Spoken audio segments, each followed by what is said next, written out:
कौन सी बुक खोज रही हो? अरे, एक सेकंड बस। अरे ऐसी कौन सी पुस्तक है जिसको इतनी ओहो, बहुत जिज्ञासा के साथ खोज रही हो? मैं ब्रदर लॉरेंस करके एक 17th सेंचुरी में एक प्रीस्ट थे। उन्होंने एक बुक लिखी है परमेश्वर की उपस्थिति का अभ्यास करना करके। उस पुस्तक को खोज रही हूँ। तो ठीक है, वो बुक अच्छी होगी जो ब्रदर लॉरेंस ने लिखी है, लेकिन परमेश्वर की उपस्थिति को अनुभव करने के लिए उस बुक से अच्छा ये है कि हम जो दूसरे तरीके बाइबल में दिए गए हैं हम उनको फॉलो करें। क्या तुमको परमेश्वर की उपस्थिति अनुभव करना है? हाँ, उपस्थिति में रहना, परमेश्वर की उपस्थिति में रहना तो हमेशा अच्छा रहता है ना। हमें जानना चाहिए कि हम कैसे हमेशा उसकी उपस्थिति में रहें। देखो, परमेश्वर की उपस्थिति ये है कि हमको प्रतिदिन परमेश्वर की उपस्थिति में बने रहना चाहिए और उसके उपस्थिति का जो आनंद है वो आनंद अद्भुत है। ये तो परमेश्वर ने स्वयं कहा है कि क्या तुम नहीं जानते कि तुम पवित्र आत्मा का मंदिर हो और परमेश्वर का आत्मा जो है वो तुम में वास करता है। तो परमेश्वर की उपस्थिति जो है वो निरंतर हमारे जीवन में रहती है। यही बात को यूहन्ना के अंदर कहता है, पहला यूहन्ना 4 के अंदर, कि परमेश्वर हम में रहता है। भजन संहिता का लिखने वाला दाऊद राजा कहता है भजन संहिता 139 के अंदर कि मैं परमेश्वर की उपस्थिति से भागकर कहाँ जाऊं। तो सब जगह परमेश्वर है, हम तो जहां भी रहेंगे वहां परमेश्वर की उपस्थिति में ही रहेंगे। लेकिन ये जरूरी है कि हाँ, हम परमेश्वर की उपस्थिति का अभ्यास करें। तो अच्छा, ये बताइए कि परमेश्वर की उपस्थिति का अभ्यास हम कैसे करें? देखो, जब परमेश्वर की उपस्थिति की में आने की बात है तो हमको इस बात को ध्यान रखना चाहिए कि परमेश्वर तो सब जगह है, निरंतर हमारे साथ है, हमारे हृदय में है, लेकिन हमको अपने जीवन में इसका अभ्यास करना पड़ेगा। अभ्यास का मतलब यह है कि हमको निरंतर कुछ कामों को करना पड़ेगा जिसके द्वारा से हम परमेश्वर के उपस्थिति में रह सकते हैं। तो ऐसे हम कौन से काम करें? देखो, पहली बात यह है कि हमको परमेश्वर से प्रार्थना करने की जरूरत है। जब हम सुबेरे उठते हैं तो हम वो समय परमेश्वर को दें। सबसे पहले प्रार्थना में जाएं, परमेश्वर को धन्यवाद दें नए दिन के लिए, परमेश्वर को धन्यवाद दें एक नया जीवन के लिए जो उसने हमें दिया है, और हम परमेश्वर के साथ समय व्यतीत करें प्रार्थना में, और वो समय हम परमेश्वर की बातें सुने, परमेश्वर से बातें सीखें। इसके बाद प्रार्थना करने के बाद जो है कि हमारे पास जो दिन भर का समय होता है जिसको कि हम सामान्य क्षण होते हैं हमारे जीवन के, जिसमें हम कोई अलग हट के काम नहीं कर रहे, जिसमें हमें ध्यान लगाने की जरूरत दैनिक जीवन के कार्य हैं, हम उन कामों के समय में उनको हम परमेश्वर के क्षणों में या पवित्र क्षणों में बदल सकते हैं। हम परमेश्वर से उस समय वार्तालाप कर सकते हैं। हम काम कर रहे हैं उस समय परमेश्वर से बात कर सकते हैं। हम परमेश्वर को अपनी भावनाएं बता सकते हैं कि प्रभु मुझे ये चीज़ बहुत अच्छी लग रही, मैं पढ़ रहा हूँ प्रभु मुझे ये बात बहुत अच्छी लगी, मैं यहाँ से जा रहा हूँ प्रभु देखो कितना सुंदर आपने ये संसार को बनाया है, कितना सुंदर प्रकृति बनाई, मैंने को बहुत अच्छा लग रहा, प्रभु आपको धन्यवाद देता हूँ। इसके साथ साथ यहाँ पर एक और बात आती है कि हम प्रशंसा करने की आदत डालें। होता क्या है कि हमारे जीवन में बहुत से ऊंचे नीचे समय आते हैं, और जब ये ऊंचे नीचे समय आते हैं तो हम चिड़चिड़ाने लगते हैं, हम गुस्सा होने लगते हैं, और हम कोशिश नहीं करते कि हम परमेश्वर को धन्यवाद दें। लेकिन हमें स्मरण करना चाहिए कि हम निरंतर परमेश्वर का धन्यवाद देते रहे, परमेश्वर की प्रशंसा करें, क्योंकि परमेश्वर ने एक अद्भुत जीवन हमको दिया है। अच्छा मौसम है, खराब मौसम है, अच्छा यातायात है, खराब यातायात है, मतलब चीजें अच्छी हो रही हैं कोई या बुरी भी हो रही हैं, माहौल हो, हमको अच्छा ही ढूंढने की कोशिश करनी, परमेश्वर को धन्यवाद देना है। तो हम परमेश्वर को धन्यवाद दे के उसकी उपस्थिति में रह सकते हैं। एक और बात हम यहाँ पर कर सकते हैं कि हम परमेश्वर के कार्यों पर ध्यान लगाएं। परमेश्वर ने बहुत से अच्छे काम हमारे जीवन में किए हैं। दूसरी बात, जब हम परमेश्वर से प्रार्थना करते हैं कि परमेश्वर आप हमारे लिए ऐसा करें, उसके बाद हम क्या करते हैं, हम भूल जाते हैं और हम उसको छोड़ देते हैं। परंतु आवश्यकता है कि हम प्रतिदिन प्रार्थना करने के उपरांत जो कुछ भी हमने परमेश्वर से प्रार्थना में मांगा है उसके प्रति ध्यान लगा करके रखें। उन चीज़ों को देखें, अपने आसपास के लोगों को देखें, अपने आसपास के उन लोगों को देखें जिनको प्रार्थना की आवश्यकता है, जो लोग परेशानी में है, दिक्कत में है, बीमारियों में। हम रास्ते में देखते हैं कई लोगों को जो रास्ते में परेशान है या उसमें है, बीमारी में हम उन सबों के लिए प्रार्थना कर सकते हैं। तो इस तरीके से हम परमेश्वर के उपस्थिति में रह सकते हैं और उसको जानने का या उसके हृदय को जानने का काम कर सकते हैं। एक चीज बताइए मुझे कि परमेश्वर की उपस्थिति को जानने का लाभ क्या है?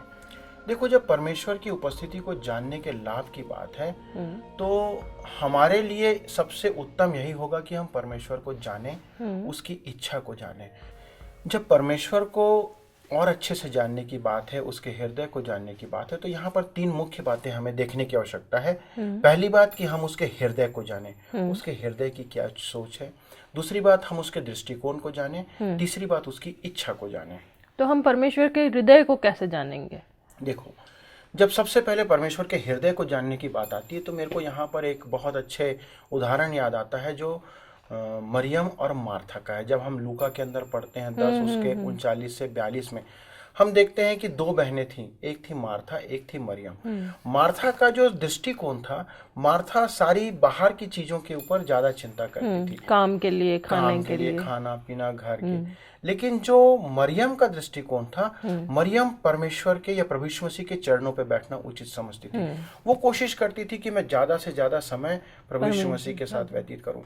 परंतु यहाँ पर मैं ये नहीं कहना चाह रहा हूँ कि हमारा जो जिम्मेदारी है वो हम सब छोड़ दें और केवल अपने प्रभु यीशु मसीह के पास बैठे। नहीं, प्रभु यीशु मसीह चाहता है कि हम सब चीज को बराबर का समय दें। हमारी जो जिम्मेदारियां हैं घर की, काम की, उनको पूरा करना है। लेकिन जो परमेश्वर का समय है वो परमेश्वर को हमको देना है। तो ये है उसके हृदय को जानना, प्लस उसकी वेदनाओं को जानना। वो इसका हृदय क्या चाहता है, उसकी इच्छा क्या। परमेश्वर चाहता है कि हर एक मनुष्य उद्धार को प्राप्त करे। उसका हर एक मनुष्य के प्रति जो दृष्टिकोण है तरस से भरा हुआ है। वो चाहता है जो परेशानी में है वो लोगों की परेशानी को दूर करे, उद्धार प्राप्त करे। ये है परमेश्वर का हृदय। तो हमको परमेश्वर के हृदय को जानने की आवश्यकता है। और परमेश्वर के दृष्टिकोण को जानना। देखो, जब परमेश्वर के दृष्टिकोण को जानने की बात है तो यहाँ पर दृष्टिकोण को समझना बहुत जरूरी है। एक मनुष्य होने के नाते मेरा क्या दृष्टिकोण है और एक परमेश्वर का क्या दृष्टिकोण होता है। देखो, यहाँ पर एक बहुत अच्छा उदाहरण मुझे याद आता है जो कि हमको भजन संहिता 73 में मिलता है। वहां पर हम असाफ को देखते हैं। असाफ क्या है, जब समाज को देखता है, लोगों को देखता है, तो बहुत विचलित हो जाता है, क्योंकि वो उसके समाज में बुराइयां थी, हर प्रकार की परेशानियां हो रही थी। उनको देख करके वो बहुत ज्यादा विचलित था और उस विचलित परिस्थिति के अंदर उसके दिल और उसका हृदय जो था वो परमेश्वर से दूर था। लेकिन जब वो परमेश्वर की उपस्थिति में जाता है और वहां पे जाकर के 17 पद में कहता है कि जब मैंने परमेश्वर के पवित्र स्थान में जाकर उन लोगों के परिणाम को सोचा, तब उसके सोचने का तरीका बदल जाता है। वहां पे उसकी सोच बदल जाती। क्यों? क्योंकि वो परमेश्वर के दृष्टिकोण को जान जाता है। वो समझ जाता है कि मैं यदि बुरा कर रहा हूं तो परिणाम परमेश्वर मुझे देगा, और यदि मैं भला कर रहा हूं तो परिणाम परमेश्वर मुझको देगा। तो परमेश्वर का दृष्टिकोण जाना, परमेश्वर क्या चाहता है मेरे जीवन में, लोगों के जीवन में, उस दृष्टिकोण को लेकर के हमको सोचना है। तो वो है परमेश्वर की उपस्थिति का अभ्यास करना। और परमेश्वर की इच्छा को जानना। देखो, परमेश्वर की इच्छा को जानना भी बहुत जरूरी है। जब हृदय की बात आती है और जब उसके दृष्टिकोण की बात आती है, उसके साथ में जब इच्छा की हम बात करते हैं, तो जब उसकी इच्छा की बात आती है तो प्रभु यीशु मसीह की इच्छा क्या थी कि हर एक मनुष्य जो है वो उद्धार को प्राप्त करे। एक उदाहरण यहाँ पर बहुत अच्छा मिलता है जो कि एलिया का है। एलिया जानता था कि परमेश्वर ने उसे किस काम के लिए भेजा है। एलिया को परमेश्वर ने भेज दिया और जब वो वहां पे जाता है तो देखता है कि वहां पे जो राजा था, उस राजा ने सारे नबियों को जो परमेश्वर के थे उनके लिए उसने मौत के घाट उतारने का आदेश दिया हुआ था। उन परिस्थितियों के अंदर एलिया का उस देश में रहना बहुत मुश्किल था, लेकिन परमेश्वर ने जब उसे वहां भेजा तो वो वहां गया। वो जानता था कि परमेश्वर ने मेरे लिए क्या नियम बनाया है या कौन सी जिम्मेदारी दी है।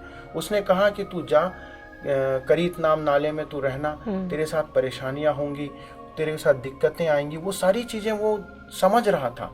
लेकिन उसने परमेश्वर की इच्छा का उल्लंघन नहीं किया। क्यों? क्योंकि वो जानता था कि इन सब के बाद परमेश्वर अपनी महिमा को प्रकट करेगा। किनके सामने? इन अन्य जातियों के सामने। तो जितने बाल के देवता थे उनके सामने एलिया अकेले खड़े होकर के देखता है और प्रार्थना करता है, तो परमेश्वर जो है आकाश से आग गिरा करके वहां पर उस वेदी को भस्म करता है। तो परमेश्वर की इच्छा को जब वो जान चुका था कि परमेश्वर क्या करने जा रहा है, तो उसने अपने जीवन के परेशानियों को सहा और उसमें वो आनंद के साथ रहता रहा। विचलित था, तकलीफें थी, लेकिन तो भी वो उसमें रहा। एक चीज बताइए कि जब हम परमेश्वर के साथ उपस्थिति का अभ्यास कर रहे हैं तो हम कैसे जाने कि परमेश्वर हमारे साथ है? देखो, ये तो परमेश्वर ने खुद से कहा है कि मैं तुम्हारे हृदय में निवास करूं। क्या तुम नहीं जानते, पहला कुरिन्थी 3:16 में हमने पढ़ा, क्या तुम नहीं जानते कि तुम पवित्र आत्मा का मंदिर हो, परमेश्वर का आत्मा तुम्हारे हृदय में वास करता है। तो परमेश्वर हमारे हृदय में वास करता है, लेकिन हमारे गलत कामों से वो दुखी होकर के हमसे दूर हो सकता है। तो ये हमारे ऊपर निर्भर रहता है कि हम परमेश्वर को कितना अपने जीवन में मौका देते हैं। दूसरी बात यहाँ पर यह है कि ये परमेश्वर की प्रतिज्ञा है। उसने कहा है कि मैं तुम्हारे साथ हूँ, और जब वो हमारे साथ रह रहा है तो हमको बहुत अनुशासित जीवन जीने की जरूरत है। मत्ती 28 में उसने कहा कि देखो मैं जगत के अंत तक तुम्हारे साथ हूँ। तो till the end of the earth वो हमारे साथ है। दूसरी बात वचन में क्या लिखा है, पहला कुरिन्थी उसका 3:16 में परमेश्वर कहता है कि तुम परमेश्वर का मंदिर हो और परमेश्वर का आत्मा तुम में वास करता है। मतलब उसका आत्मा हमारे हृदय में हमारे साथ हमेशा है। परंतु हम अपनी गलतियों के कारण, अपनी गलत कर्मों से परमेश्वर को दुखी करके अपने से दूर कर सकते हैं, लेकिन वो हमसे कभी दूर नहीं होता। इस बात को भी जानना आवश्यक है कि हमारी इच्छा कि हम परमेश्वर के साथ रहें, इससे बढ़कर परमेश्वर की इच्छा है कि परमेश्वर हमारे साथ रहना चाहता है। तो ये कुछ मुख्य बातें हैं जिसके लिए हम परमेश्वर की उपस्थिति का अनुभव कर सकते हैं और सदा हम परमेश्वर को धन्यवाद देते रहें, प्रार्थना करते रहें, कृतज्ञ बने रहें। कुछ वचन हैं जो मैं यहाँ पर तुमको बता सकता हूँ जिससे तुम हमेशा परमेश्वर की उपस्थिति को अपने जीवन में देख सकती। यहोशू 1:9 कहता है हियाव बांधो, परमेश्वर तुम्हारे साथ है। मत्ती 28:20 में कहा परमेश्वर सदा काल तक हमारे साथ है। इब्रानी 12:5 में लिखा है परमेश्वर हमारे साथ है और हमें उसमें संतुष्ट रहने में सहायता करता है। रोमी 8 उसके 38 और 39 को जब पढ़ते हैं वहां पर लिखा है कुछ भी हमें परमेश्वर के प्रेम से अलग नहीं कर सकता। कौन सी ऐसी बात है, कुछ भी परमेश्वर से हमसे दूर नहीं कर सकती। और अंतिम बात भजन संहिता उसके 32 और 4 में कहता है कि सारी परीक्षाओं और संघर्ष में परमेश्वर हमारे साथ रहता है और हमको आराम देता है। तो ये परमेश्वर का वादा है, केवल हमको विश्वास करना है, प्रार्थना करना है और उस विश्वास के अनुसार आगे कदम बढ़ाते हुए चलते जाना है। ठीक है, तो एक काम करो, वो सारी बातें जो हमने अभी की हैं उनको फिर से एक बार रिपीट करो। ठीक है। मरियम की कहानी के द्वारा हम सीखते हैं कि परमेश्वर के चरणों में गुणवत्तापूर्वक समय बिताने से हमें परमेश्वर को उत्तम रूप से समझने में सहायता मिलती है और वह हमें परमेश्वर की मनसा पहचानना सिखाता है। आसाफ की कहानी से हम सीखते हैं कि जब हम परमेश्वर के चरणों में गुणवत्तापूर्वक समय बिताते हैं तो दृष्टिकोण बदल जाता है और हम संसार को परमेश्वर की निगाहों से देखने लगते हैं। एलिया की कहानी से हम सीखते हैं कि परमेश्वर के चरणों में समय बिताने से हमारी प्रार्थनाएं प्रभावशाली बनती है क्योंकि हम उसकी इच्छा के अनुसार प्रार्थना करना जान जाते हैं। चलो, ये तुमने बहुत अच्छी बातें याद रखी हैं। ऐसा करो, तुम अपनी बुक को खोजो जब तक मैं इस बुक को इशू करा करके आता हूँ। ठीक है, ये मुझे एक अच्छी बुक मिली है। ठीक है। ठीक।